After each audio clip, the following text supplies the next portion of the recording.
From the National Newsroom of the Canadian Press, I'm Rob Westgate. More regions in BC have been named to the growing list of heat warnings in the province. Saturday saw Environment Canada add Metro Vancouver and the Fraser Valley, where daytime highs in the mid-30s are expected to begin today. The weather agency and local medical health officers say they expect an increase in health and safety risks from heat and are advising the public to take precautions. They say anyone experiencing a heat-related emergency is encouraged to call 911. Alberta Wildfire says a blaze in the northern part of the province that has interrupted oil sands productions grew little on Friday night. The agency adds that the smoke coming from the wildfires in other areas actually assisted in keeping the fire behavior low. As of yesterday, Alberta Wildfire said the blaze remained about 70 kilometers northeast of Fort McMurray and was still listed as out of control. Suncor Energy says some production has been temporarily curtailed after evacuating all non-essential workers from its nearby Firebag oil sands site. Meanwhile, firefighters in California say extreme heat conditions pose a challenge as they battle a wildfire in the small town of Mariposa. The dangerous conditions from Mariposa County, California Incident Commander Chief Justin Maycomb. It's well above 100 degrees. The RHs, the relative humidity is very low. They call it the French fire. It broke out July 4th. There's still active hotspots. There's still other hazards that occur inside of a fire area when a fire burns. And so, that could be a smoldering tree burning for a few days. Sheriff Jeremy Breeze. Hundreds of structures are threatened. Chuck Sievertson, ABC News.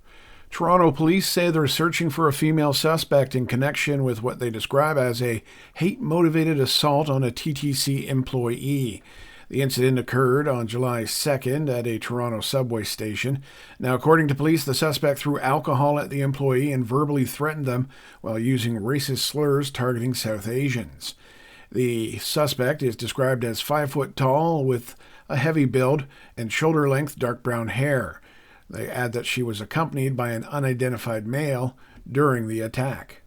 And finally, 4 NASA volunteers have exited their ground-based home after a year-long mission where they lived in a simulated Mars environment.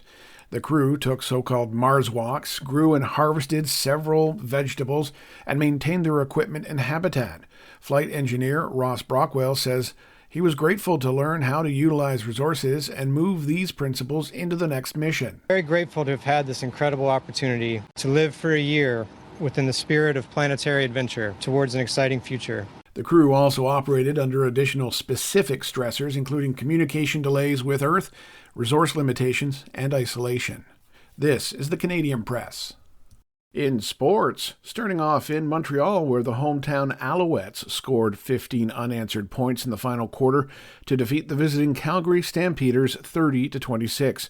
The East Division leading Als improved to 5-0, while the Stamps slipped to 2-2.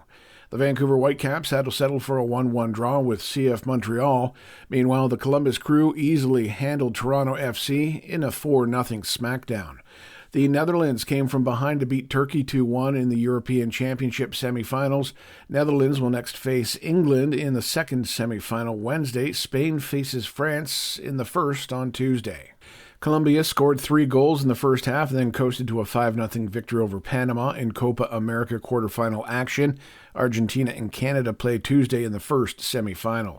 And the visiting Toronto Blue Jays held off the Seattle Mariners for a 5-4 win. The 3-game weekend series wraps up Sunday. From the Canadian Press, I'm Rob Westgate.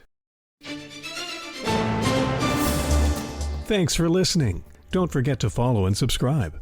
For more of today's top stories, visit thecanadianpressnews.ca.